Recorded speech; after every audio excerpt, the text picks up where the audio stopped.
გამარჯობათ მეგობრებო, ყველას მოკითხვა, ბედნიერება და კარგი განწყობა. ასე თქვა დავამთავრეთ ოფითი წლიური პრობლემები მოვაგვარეთ ეს სამედიცინო ამბები დაზღვევა საგადასახადო მოვაგვარეთ და 2 დღე დამჭა ნიუ-იორკში ყოფნის. და ჩვენ როგორც ტრადიციულად ახლა რა უნდა გავაკეთოთ ეს 2 დღე ახლა და გადავწყვიტე უბრალოდ ფიქრობდი რა გვენახლებინა თქვენთვის მეგობრო, ვიცით საინტერესო. საკმაოდ ცივა, -15 გრადუსია. მეთქი ისეთ ადგილას წავიდე რამე საინტერესო ნახოთ მეთქი, მაგრამ გარეთ ისეთ ცივა, რომ სულ გინდა შენობაში ან სადმე მოხდე, თუმცა კი არის მზე. და ვიფიქრე და გადავწყვიტე როგორც ჩვენ ლიტერატურის მოყვარულებს და 1000 თემაზე მოლაპარაკე ადამიანებს ჰარი პოტერის მუზეუმი არის დიდი აზია, სადაც ჰარი პოტერის ნივთები და ასე შემდეგ იყიდება. წარმოიდგინეთ ახლა ჰარი პოტერი ეს ჯოან როულინგის ცნობილი ზღაპარი, მაგრამ ცნობილი ეძახე შენ და 30-35 წლის განმავლობაში ამ წიგნზე გაიზარდა მთელი თაობა. ჩვენ რო ვეძახით ხოლმე მილენიუმს, უბრალოდ მილენიუმს გადაანაწილეს. თაობები, ხო? მილენიუმი, ჯენზი და აქვე ზუმერები, ხო? მაგრამ არ ვიცი ხა ვინ გადაანაწილე, როგორ გადაანაწილე, მაგრამ ფაქტია რომ იმოქმედა მთელ თაობაზე და დღემდე მოქმედებს ახლა სტატისტიკა და იმას რომ გადახედო. მოგესალმებათ. ამ წერაზე მე შემდეგში ვილაპარაკეთ, ახლა რო წავალ ტრაილერზე მაგაზე მეტი დრო რა გვექნება, ვილაპარაკეთ, მაგრამ მაინც ვიტყვი რომ ეს ის წერალი ქალბატონია, რომელიც პირველი მილიონერი მწერალი გახდა და პირველი მილიარდერი მწერალი. ეს არის ჰარი პოტერის დამსახურება. მისი მან დაწერა და ის იმდენად გაიყიდა და იმდენი წიგნები და იმდენი ფილმებია გადაღებული, რომ მილიარდერი მწერალი გახდა. წეღანად თქვი რომ ამ წიგნმა მთელ თაობაზე იმოქმედა და ფაქტობრივად ჰარი პოტერი პირველად გამოიცა 96-97 წელს და მილენიუმის თაობა, როგორც ვიცი, არის 80-დან 90 წელს დაბადებული ადამიანები და ამჟამად იმდენად იმოქმედა, რომ მაშინ რომ ბავშვები იყვნენ ეს ადამიანები, ამჟამად უკვე რამდენისა 40-45 წლისები არიან და ფაქტობრივად ისინი მართავენ სახელმწიფოს და ის რაც ჰარი პოტერში დაიწერა, განიხილეს, ეს ყველაფერი რეალიზდება დღევანდელ თანამედროვე დროში, იმიტომ რომ გინდა არ გინდა ამ სოფლიოს მართავს მილენიუმის თაობა. ესე გადავიდეთ ძალიან მაგავიხინე ჩვენ იქით უნდა შევიდეთ, მაგრამ მინდა მაინც რაღაცა სათქმელი თქვა. გარდა იმისა, რომ თაობები გაიზარდა,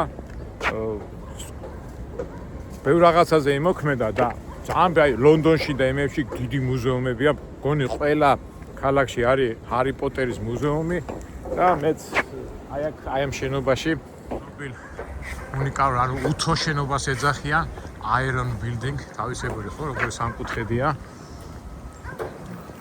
ამ შენობის უკან არის ჰარი პოტერის დიდი მაღაზია. ამ შენობაზეც მე ვილაპარაკებ, თავისებური შენობა და სანამ იმ მაღაზიაში მივალთ, თავისთავად იქ ბევრი სალაპარაკო მექნება. ცოტა მინდა ჰარი პოტერის შესახებ ვილაპარაკო და შეგახსენოთ მისი სიუჟეტი. ეჭვი მეპარება რომ ვინმეს არ ქონდეს ჰარი პოტერის წიგნი წაკითხული, მაგრამ თუ წიგნი წაკითხული არა, ფილმი მაინც ექნება ნანახი. მაგრამ მე მაინც ჩემებურად ვიტყვი, რომ ჰარი პოტერის 6 წიგნია გამოცემული და 7 ფილმი. დღემდე არის ძალიან პოპულარული, დიდი კომერციული აზრიდან გამომდინარე იყიდება წიგნები, ფილმებიც გადის და ერთ სიტყვით დღემდე ლიდერის პოზიცია უკავია გაყიდვაში და ფილმების გამოშვებაში. შეიძლება ვინმეს წაკითხული არ აქვს და მე შეძლებს დაგვარად პატარა მოკლე შინაარს გეტყვით.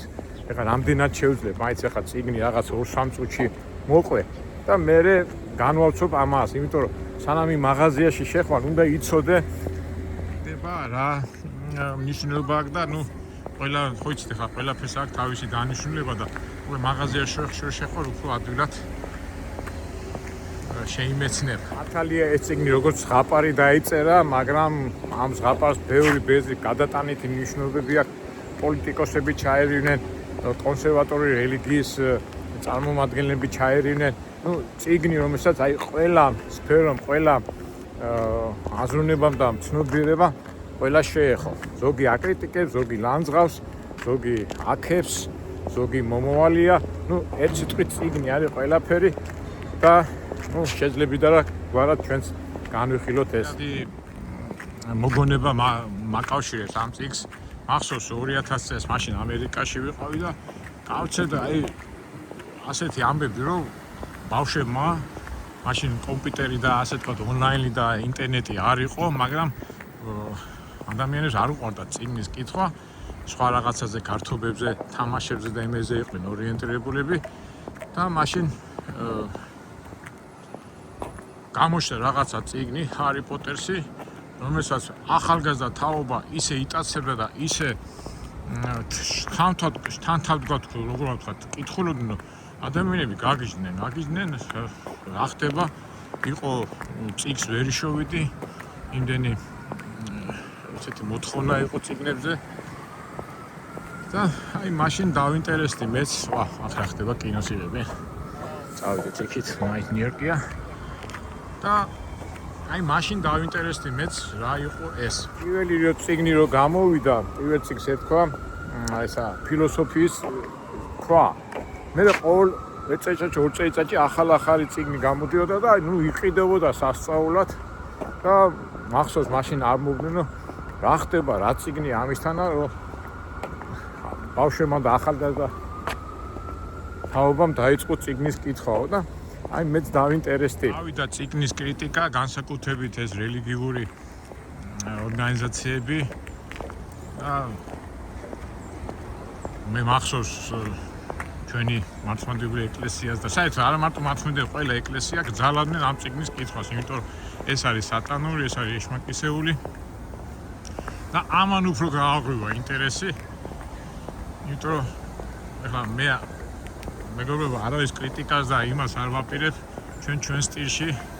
ცუდია თუ კარგია, სატანურია თუ არასატანურია, ფაქტია რომ წიგნი გახდა ძალიან პოპულარული და მე ამ ვიდეოშიც ახლა იმას არ ვიტყვი ცუდია თუ კარგია, ჩვენ სტილში, ჩვენ ვაჩვენებთ იმას რაც არის, რა იყო, როგორ იყო და დანარჩენი ფიქრები უკვე ნახევარმა და მაყურებელმა თვითონ გადაწყვიტოს. როგორ იწყება სიუჟეტი?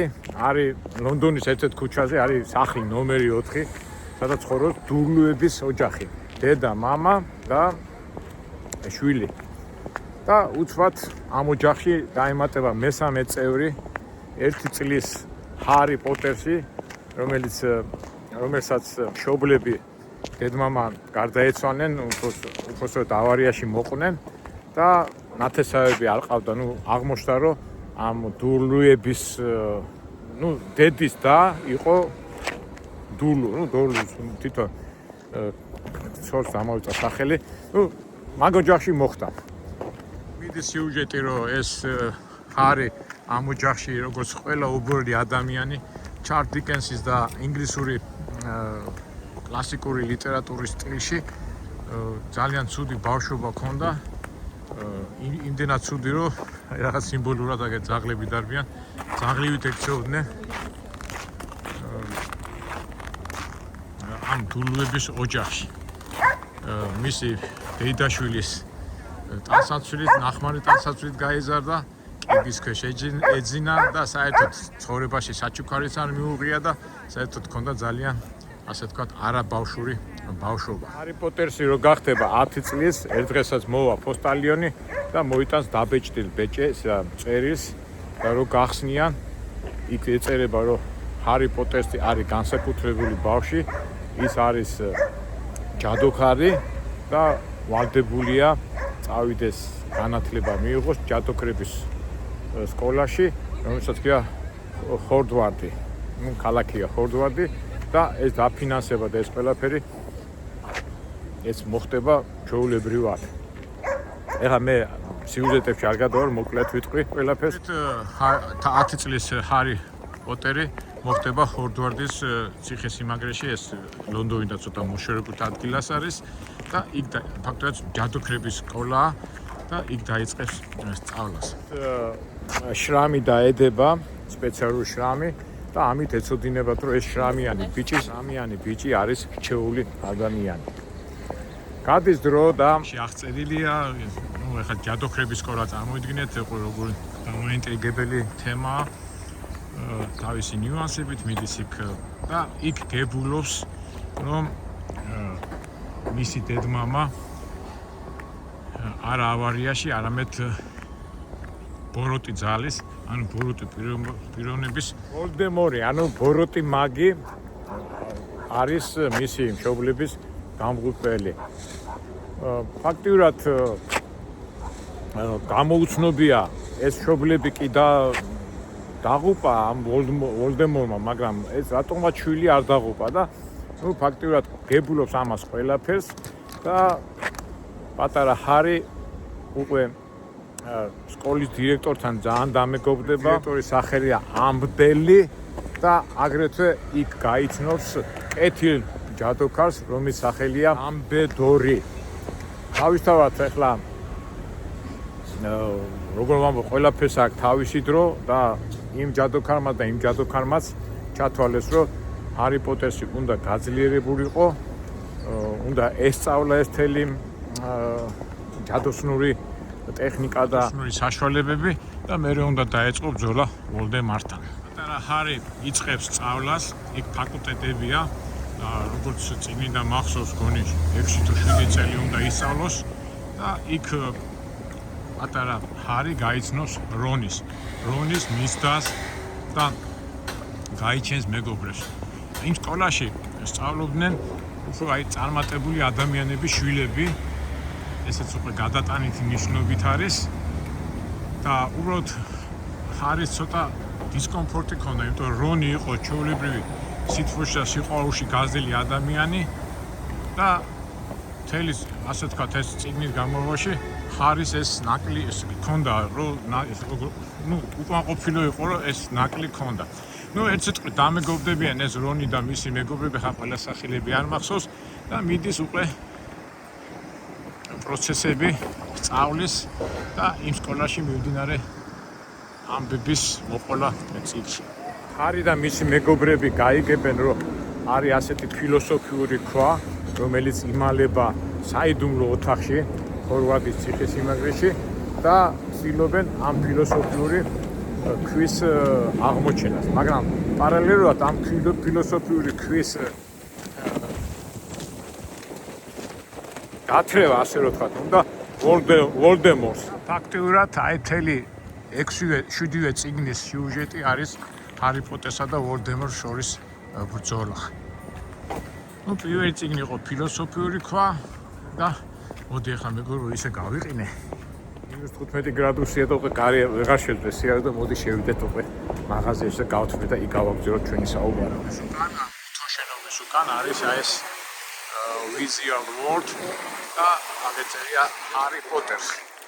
ეხლა იმედია ბევრი ხალხი არ იქნება, სიცივია და წნარად შევალ და თავისუფლად გავათვალიერებთ და გავაგზავნეთ ჩვენ საუბარს. აბა ჰარი პოტერს ნიუ-იორკ. არა დაგღიანეთ ხო. აუ ხალხი უკვე ზათ არის. შემოვიდეთ. მე გოჩვიდა და ჯერ ხელები გავითხოვ რომ ავიყიდე ხელები გამეყინა. უი გამეყინა ხელები. ესო მიკავია ასე. ვიყინებია. -15 გრადუსია, ხუმბო.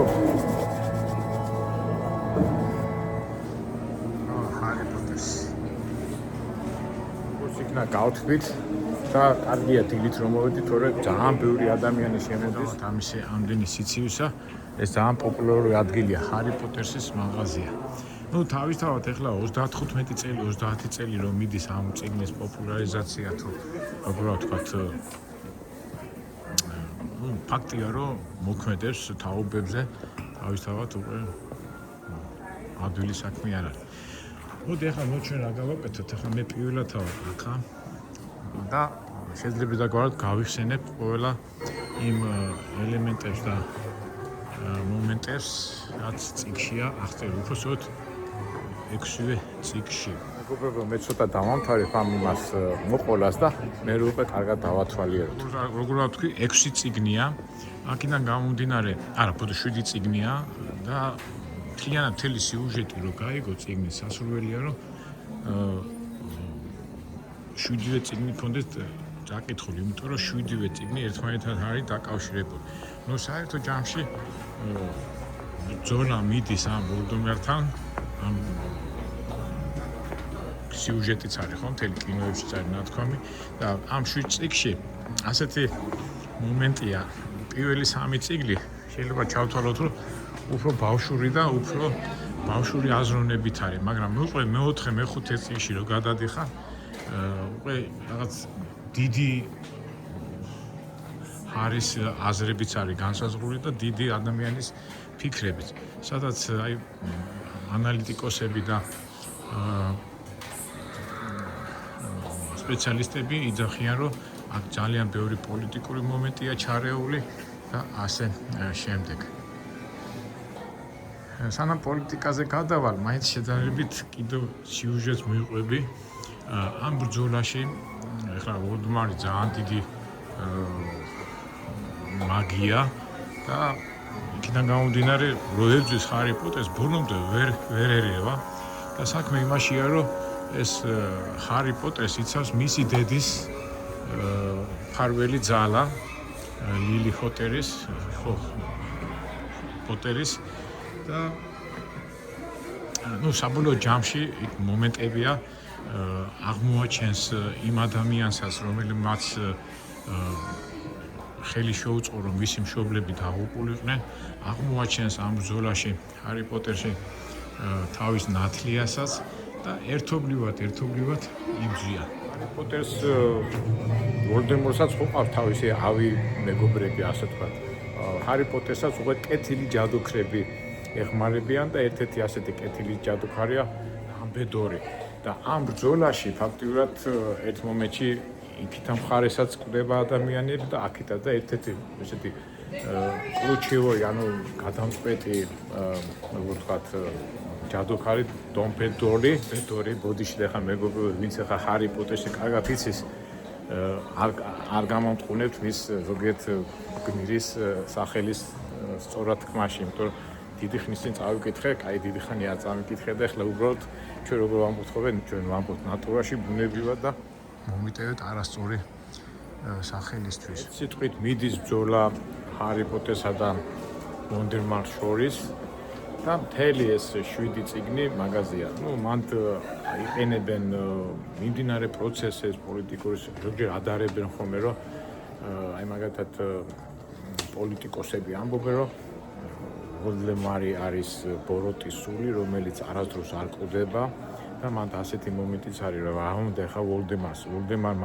ვოლდემორი კი არის, მაგრამ როგორი პიროვნება იცით, აი ცოცხლად კი არ არის დაშლილი სული, მაგრამ რომელსაც ფიზიკურად ვერ დაინახა, იმიტომ რომ არის ასე თქვა დაშლილი და ფიზიკურად რო აღადგინოს ამ ვოლდემორმა თავისი ამბავი, ეს სამივე კომპონენტი უნდა აღადგინოს და ერთ-ერთი კომპონენტი არის ჰარი პოტერის განადგურება. აი როგორც წიგნიდან მახსოვს და ვერ ახერხებს და საბოლოო ჯამში ამ ბრძოლაში და ამ პრიარიებში, სადაც იყენებენ სხვადასხვა მეთოდებს, ამ საშუალებებს, ეს გრიფი ხო ერთ-ერთი სიმბოლო ბრძოლის და საბოლოო ჯამში ჰარი პოტერს აღიარებენ როგორც ერთ-ერთ ყველაზე ძლიერ და დაუძლებელ მაგს. პოტერს კი აღიარებენ, მაგრამ არის ძალები, რომელსაც არ უნდათ მისი ბოლომდე გაძლიერდეს და ეს არის მაგების სამინისტრო. აი რაღაცნაირი ტერიტორია, აი სამინისტროა და მინისტრი ებრძვის, რომ არ უნდა ხა რატო უნდა იყოს ჰარი პოტერი ერთპიროვნული ლიდერი. და რაღაც მანდაც მიდის გარიგებები. გარიგებებს ადარებენ ხოლმე პოლიტიკურ მოძრაობას, რაც არის მსოფლიოში. ეხლა ჰარი პოტერი კი გამოდის ლიდერი კი ხდება, მაგრამ ისეთი კაცრი და მკვეთრი ლიდერი არ არის და წეგანაც რომ ამბობთ ეხლა თანამედროვე ცხოვრებაში ხო? ეხლა ხო არიან ეს მილენიუმის წარმომადგენლები, ვითომ ლიბერალური და როგორ გითხრათ ბილი ძალა, მაგრამ ასეთი ძალიან დიქტატორულიც არაა და ვითომ საერთო ძალას მიყვებიან და აი ესეთი ჩახოჭუჭებული, ჩახლართული ამბებია ამ ამბებში. ეხლა მე ბუდისტი ხა იმდენი დროც არა მაქვს ეს კარგად ჩავწვე, მაგრამ ნუ ერთ-ერთი ვერსია ის არის, რომ ჰარი პოტერი არის თანამედროვე პოლიტიკური მართვის სახე. წერას ჯოულ როლინგს აღიარებენ როგორც ლიბერალიზმის ხელმძღვანელად, მაგრამ ბოლო 5 თუ 10 წელია ჯოულ როლინგმა რო გააკრიტიკა ეს ტრანსგენდერული მოძრაობები და LGBT მოძრაობები უცბად დაუპირისპირდნენ. ნუ მაგაზე ბევრი აზრია, ეხლა არ ვიცი, ეხლა ზუსტად არ ვიცი, მე ჩვენ ვამბობთ იმას, რაც არის. ყველას მახსოვს აი დამბერდოლი ხო შავკანიანია და აი ბაიდენის მართვის დროს იქ რომანში ხო დამბერდოლი იღუპება და შავკანიანებმა და აი ძალიან ულტრა ლიბერალებმა ეს როგორ რატომ უკრავო ეს დამბერდოლიო საყვედურს ამბობდნენ იმის გულისთვის რომ შავკანიანი იყო და შავკანიანის მოკლა არ შეიძლება. ნუ ეს პარადოქსები ძალიან ბევრია. ზოგჯერ არჩევენ ხოლმე ამ ჰარი პოტერის წიგნს რა აზრი არ არის. ზოგჯერ ფაშიზმი, გიტლერიზმი და ყველაფერს ადარებენ და თავისებური ინტერპრეტაცია ხდება ყველა მხრიდან. და საბოლოო ჯამში ხა რა ხდება იცით, ჰარი პოტერსი კი იმარჯვებს, გავლენიანი პიროვნებაა, მაგრამ ბოროტება ვოლდემარი ბოლომდე არ ნადგურდება, ესე იგი ეს პროცესი გრძელდება და წიგნიც როგორ თავდება ის 4 ნომერი, ის ოჯახი, დულდულების ოჯახი, მერე ჯდებიან და მაშინ ჯდებიან, მიდიან და კაციშვილმა არ იცის სად მიდიან და როგორ თავდება. აი ფაქტობრივად მთელი წიგნი ამით თავდება და ზოგჯერ კრიტიკოსებიც ამბობენ რომ რაღაცით დაამთავრეო, როლინგს ეუნებიან ამ წერას, მაგრამ წერილმა უყესო 7 წიგნი დაამთავრა და სათქმელი თქვა. ნუ საერთო ჯამში რა ხდება, რომ ბოროტება კეთილი ეს სულ მოძრავი ბრძოლაა და რელიგიური თემებიც არის მომენტებში, იმიტომ რომ რადიკალი რელიგიური წარმომადგენლები ებრძვიან, იმიტომ რომ შენო ამითო იმას ამბობ რომ ეშმაკი არ დამთავრდებაო, ყოველთვის ძებდებაო, მაგრამ აქედან როლინგი და რა გინდა თქვა ისე ჯონ როლინგი იძახის რომ მე ზღაპარია და მე ჩემი აზრით ვიტყვი, ხა თქვენ რა გინდათო და ნუ ძალიან ბევრი აზრებია, ბევრი ამბებია, ნუ დღემდე ფაქტია რომ ეს წიგნი როგორ თქვათ ცოცხალია და დღემდეც ახალგაზრდობა იზრდება ამ წიგნით. თუმცა ეს ზუმი ეს თაობა ჯენზისა და მილენიუმის თაობას უკვე ჩამოჩენილათა თვლის. ნუ არ ვიცი, მაგდენი მე არ ვიცი, ალბათ შემდეგ დავაკვირდებით და დასკვნასაც გამოვიდა. ბევრი გარჩევისთვის მომისმენია ჰარი პოტერის გარჩევისთვის და ერთ-ერთი კითხვა, რატო ასეთი პოპულარული ჰარი პოტერსი? ყველა ერთგვარად იძახის, რომ ეხლა წამოვიდეთ დაჩაგრული ბავშვი, რაღაცა უნარი მისცეს და პირიქით ეს უნარი ყველას უნდა რომ მიეცეს. აი ესეთი ამ წიგნის მთავარი, ასე ვთქვათ, ფაბულაა და ეხლა ბუნებრივია, ეხლა ბავშვი რო დაიბადება და იზრდება, რაღაცა გინდა რაღაცაში მაგარი იყო და აი ეს როგორ გითხრათ, ეს განსაკუთრებულობა, რაც ჰარი პოტერს აქვს, გმირს ის განსაკუთრება ყველა ადამიანს და განსაკუთრებით ყველა ბავშვს მოსწონს. და იქიდან გამომდინარე, ხა ბავშვი რო კითხულობდა თავის აზრებით იმ ორონ ტრიაში ტრიალებს, რაც ჰარი პოტერში ტრიალებს და იმ სრულებს ისრულებს, ასე რომ ვთქვათ, ნებიურობს და აი ეს არის ამ წიგნის ერთ-ერთი ყველაზე დიდი წარმატების ნიშანი. ნუ ყოველ შემთხვევაში მეც რაღაც ვეთანხმები ამას, იმიტომ რომ ჩვენ ყველას რაღაცის გაკეთება გვინდა და ეხლა მე რომ მომწევს ეხლა ჩვენ ამით ეხლა ხო ეხლა რაღაცი ჯადოსნური ჯოხი რომ მომწევს აი ჯადოსნური ხო იქ სვათაშორის არის უჩინ მაჩინის პერანგი და ჯადოსნური სამყარო რომელიც ბავშვის იმაში სულებს ასრულებს და რაჯობია მაგას შორის ეს წიგნი როდის დაიწერა 96 წელს და იმის შემდეგ რაც ჯონ როლინგმა დაწერა ბევრი რაღაცა შესრულდა და ასე თქვათ მომავლის წიგნათაც აღიარეს. ახლა რისი თქვა მინდა, აი მაგალითად ჯადოსნურ პროცესებში დაჩვენებია ხო აი Skype ახლა რომ ადრე 2000 წლის დასაწყისში სად იყო ინტერნეტი და Skype-ით ვილაპარაკობდა ან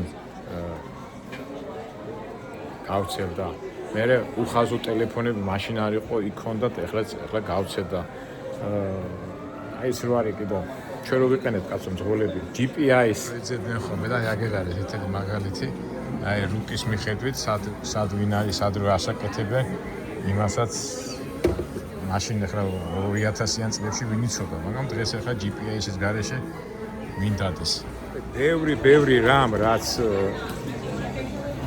ჰარი პოტერში 25 წლის იყო დაწერილი და მაშინ ფანტასტიკად ითვლებოდა დღევანდელ სამყაროში ეს არის ყველაფერი რეალო ის დამსახურება ის არის რომ მაინც ხა ინგლისური კლასიკური ინგლისური წარმომადგენელია დეტექტიური ჟანრიც არის რავი 5-6 ჟანრს ხმარობს ну ძირითადად მაინც ხო იცით ხა ინგლისი როგორი დახურული კონსერვატორული ქვეყანაა და ამას ყველაფერს ჩარლ დიკენსისა და შექსპირის ჟანრებსაც იყენებ და ერთ სიტყვით ლიტერატურულადაც ძალიან გამართული და ასე ვთქვათ გაწონასწორებული გამართული რომანია. სიტყვასაც ვიტყვი ჯოან როულინგის შესახებ, მე ალბათ ტრაილერზე რომ დავჯებით მაგაზე უკვე ვიტყვი, მაგრამ უფრო განვავცოთ, მაგრამ სულ ეხვეწებიან გააგრძელე ამ ჰარი პოტერის ისტორია, მაგრამ ხელს აკიდებს, თუმცა უკვე სხვა რომანებსაც წერს, დეტექტივებსაც წერს და სხვათა შორის ძალიან წარმატებულია, მაგრამ ამას უკვე ჰარი პოტერს უკვე აღარ ეხება. იმიტომ რომ ფაქტობრივად სათქმელი თქვა, რომ ბოროტება ტრიალებს, მაგრამ როდის დამთავრდება, როდის არ დამთავრდება, ვინიც სწორედ პრაგმატულად და სწორად რო ვილაპარაკოთ, მართალიც არის. მოდი მეგობრებო, ვინაიდან მაინც მაღაზიაში მოვედი და მაინც ნახოთ რა იქ იყიდება. ну თავარი ეს ატრიბუტი ჯოხი ჰარი პოტერს და ყველა ადამიანს რომელიც ჯადოსნური ჯოხი, ყველა ჯოხს აქვს თავისი დანიშნულება ეს წიგნი ვისაც აქვს აკითხული. ანუ ძალიან ფასები არის სხვადასხვა, $39. ну აქ უკვე სულთა კომერციული ამბებია. სულ ჯოხებით არის სავსე, თავის ყუთებში დევს და თავისებური ნიშნები აქვს. ისე მე თქვენი არ ვიცი, მაგრამ მე სულ მთელი ცხოვრება ვუცნებობდი ბავშვობაში ესეთი უჩინ მაჩინის ქუდი მქონოდა და დამეხურა და გამხრალი იყავი. აქ უჩინ მაჩინის ქუდი არ არის, მაგრამ რაღაცა ჯოხები და ეს უფრო ჯადოსნურია, ხო იცით ხა ჰარი პოტერში რო ხმარობდა და ყველა ჯადოქარი ფაქტურად ხმარობდა ამ ჯოხებს.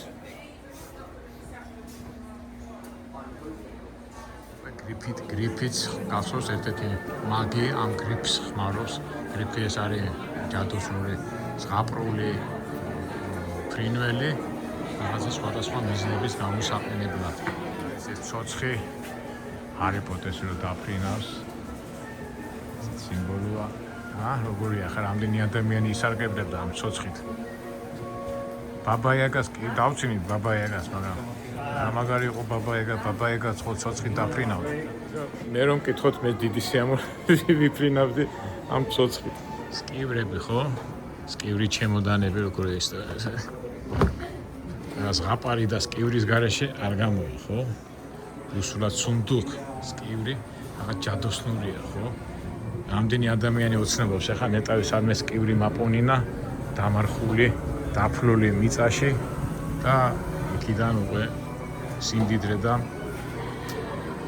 ოქროულობა და ბრილიანტით რო იყოს სავსე. მათაშორის მე ძალიან ბევრჯერ მიფიქრია, რატომაც უცხოდ გამდიდრება ვის არ უნდა. სასწავლო ფორმა იმ ხორდუარდეს სკოლის მოსწავლეები ამ ფორმით უნდა ევლოთ, იმიტომ რომ გახსოვთ ხო, ხორდუარდეს სასწავლებელი იყო, ჯადოქრების სასწავლებელი. მე კიდე იმას ვეძებ ჰარი პოტერს ხვაჩუქეს ეს უჩინ-მაჩინების პერანგი რა. ნეტავი ჩვენს შეგვდეს ასეთი პერანგი რომ ჩავიცვა და გავხსნით. ეს ნახეთ უკვე თანამედროვე ცოცხია. თქო სიჩქარის აკრიფა და ამას რომ დაატრიალებ ეს გაიშლება და უფრო დიდი სიჩქარე წამოვა. ეს რაღაც საინტერესო რაღაცაა. თანამედროვე ტექნიკიდან გამომდინარე საფრენი აპარატია. თუ გახსოვთ გველი სირი ერთ-ერთი ლეგენდის საშუალებით ბოროტებას ებრძვის ჰარი პოტერსი და მერე ბოლოს დაიღუპება. სხვათა შორის ამ წიგნის გარჩევა რომ მიდის ხოლმე ჯო როლინგი ამ რომანში ამ ჰარი პოტერში ძალიან ხშირად იყენებს ანტიკური პერიოდის ისტორიებსაც. მერე დაამატა შუა საუკუნეების ისტორიებსაც და აი ეს გველი სირი არის იქიდან, ახლა ზუსტად არ მახსოვს. სიმბოლურად რომ რაღაც ბოროტ ძალას ბოროტისთვის იყენებს ეს ფაქტია. მოგეხსენება როგორ მეშინია მე გველის, მაგრამ აქ ახლა თავისუფლად მოვდივარ და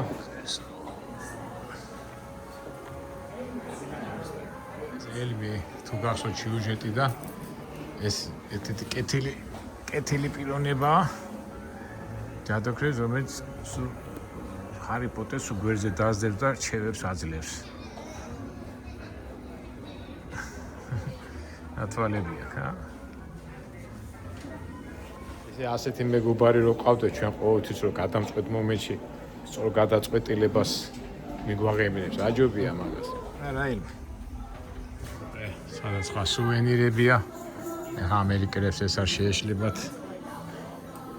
როგორი ყოფილა ასეთი?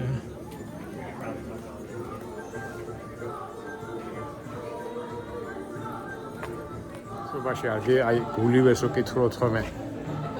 არ ქონიათ მასეთი სული რომ პატარა კაცუნა ყოლოდა. ამ კაცუნას გამოიყენებდი სხვადასხვა მიზნებისთვის.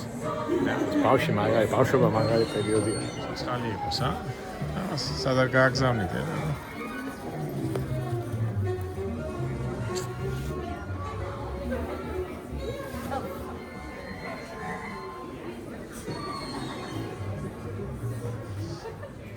ოჯახებში როა ხომ ძველი ჩანთების, კივრები და ბუ, რომელიც ყოველთვის რაღაც საიდუმლოს ინახავს. და აქვე არის ასეთი მაღაზიაში იყიდება ტკბილეულობა, ჰარი პოტერის ტკბილეულობა, სასმელიც არის, ჭიქები არის. ჩემო გოგო მითხრა ძალიან ტკბილიაო, როდალევო. ძალიან გემრიელიაო. ეს უკვე ყველაფერი ვაიმე რაღაც ხმებია.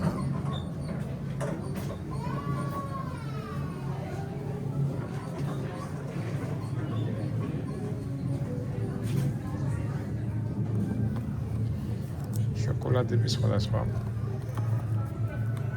სახეობები ასე თუ ვთქვათ.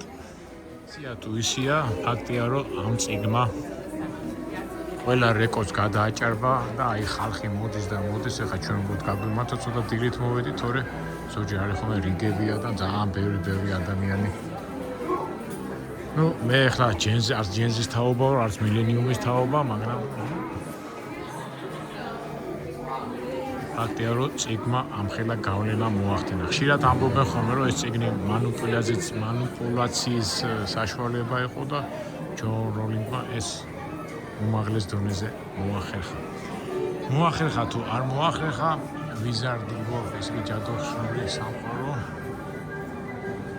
სახეზე გვაქვს აი ამხელა წარმატება ხდება, რამ გამოიწვია, როგორ გამოიწვია შავმა ბნელმა, შავმა თეთრმა თუ სხვადასხვა ძალებმა, ფაქტია რომ წარმატება სახეზე გვაქვს.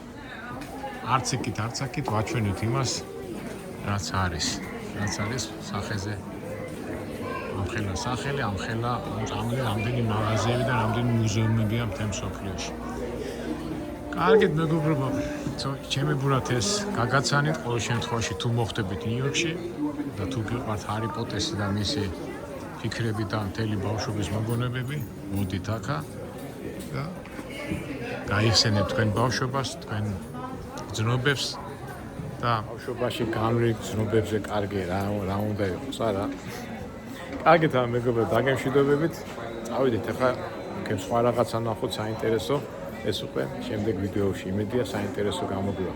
და მე კიდევ ყველას გისურვებ წარმატებას, ბედნიერებას და იმ мотиваციას და იმ